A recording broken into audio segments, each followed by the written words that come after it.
Nah, penyebab yang lain adalah dari chronic inflammation. Biasanya chronic inflammation ini terjadi di sekitar kita, bisa berupa dari pola makan yang kita lakukan. Foods-like substance yang kita konsumsi itu kadang-kadang membuat inflamasi terhadap tubuh kita. Dan reaksi inflamasi ini tidak kita sadari, tetapi sel-sel tubuh kita telah berpengaruh terhadap inflamasi tersebut. Dan ini tidak boleh kita biarkan berlarut-larut.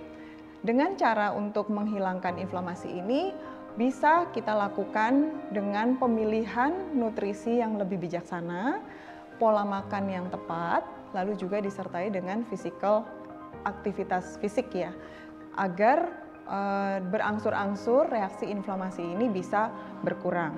Salah satu yang bisa mengatasi reaksi inflamasi ini adalah pemilihan good fat, yaitu fat yang mengandung omega 3 maupun omega 6 dengan rasio yang lebih seimbang.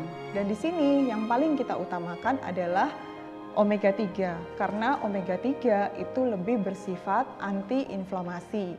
Sedangkan kalau omega 6 kita tidak membutuhkan dalam jumlah yang banyak, tetapi kita hanya membutuhkan dalam jumlah yang sedikit. Karena tubuh memang memerlukan sedikit inflamasi untuk sebagai reaksi kembali ke kesehatannya.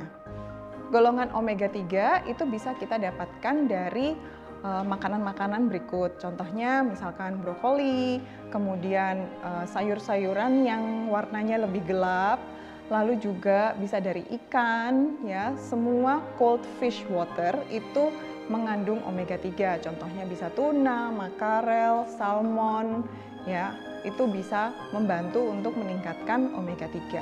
Lalu selain itu bisa juga omega 3 didapat dari bahan plant atau yang disebut dengan omega 3 nabati. Dan ini contohnya adalah flaxseed. Flaxseed di sini sangat berfungsi untuk meningkatkan kadar omega 3 dan bersifat lignan, jadi bersifat anti kanker gitu. Kita juga memerlukan omega 6 tapi hanya dalam jumlah yang sedikit. Contohnya omega 6 yang bisa kita dapatkan yaitu dari corn oil, terus kemudian soy, lalu juga dari olive oil. Selain itu juga bisa dari mayones dan safflower oil. Di sini omega 6 itu kita tidak perlu dalam jumlah yang banyak karena omega 6 ini akan mencetuskan yang namanya pro-inflammatory. Jadi tubuh harus memiliki omega 3 yang jauh lebih tinggi supaya bisa memproduksi yang namanya EPA atau DHA supaya bisa memproduksi antiinflamasi. Nah, cara untuk mengetes apakah tubuh kita itu meningkat level inflamasinya adalah kita mengetes di laboratorium, yaitu kita mengetes yang namanya HSCRP atau C-reactive protein.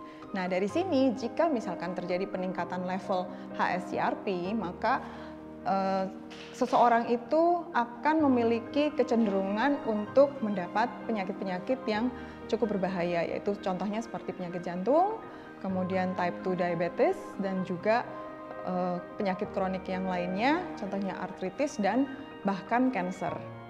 Jadi, inflamasi ini juga bisa terjadi pada orang yang obesitas, sehingga kita harus menurunkan fat mass supaya level dari inflamasi ini tidak terlalu banyak.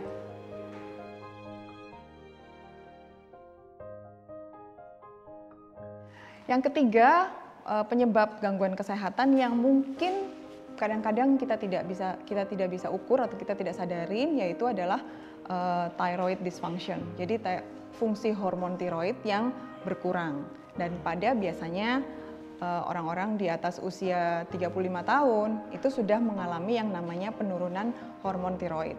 Nah, penurunan hormon tiroid ini sangat berpengaruh terhadap metabolisme tubuh karena hormon tiroid atau kelenjar tiroid sendiri itu dia memproduksi hormon yang bertujuan untuk mengatur semua organ tubuh kita agar bisa berfungsi secara baik. Dan kalau misalkan terjadi gangguan pada hormon tiroid ini, maka secara keseluruhan fungsi metabolisme organ-organ tubuh kita akan melambat. Dan kita harus memperhatikan berapa level dari hormon tiroid kita. Di usia 35 tahun kita sudah boleh mengecek kadar level dari hormon tiroid kita. Yaitu ada 3 yang bisa kita cek di laboratorium, yaitu adalah thyroid stimulating hormone, kemudian free T3 dan free T4 gitu. Dan status hormon tiroid yang aktif itu adalah di hormon free T3. Jadi di sana kita akan tahu bahwa berapa tinggi level hormon tiroid kita untuk berpengaruh terhadap metabolisme tubuh kita. Biasanya orang-orang yang mengalami obesitas, hormon tiroidnya cenderung rendah. Jadi yang disebut dengan hypothyroid. Dan di sini hormon tiroid ini perlu ditambahkan. Jadi semacam suplementasi ya terhadap hormon tiroid. Nutrisi-nutrisi yang berpengaruh juga pada peningkatan hormon tiroid, yaitu yang pertama adalah vitamin A, vitamin B, koper, iodin, selenium, dan juga vitamin C dan zinc. Dan semua unsur nutrisi ini juga sangat berpengaruh untuk meningkatkan kadar dari hormon tiroid.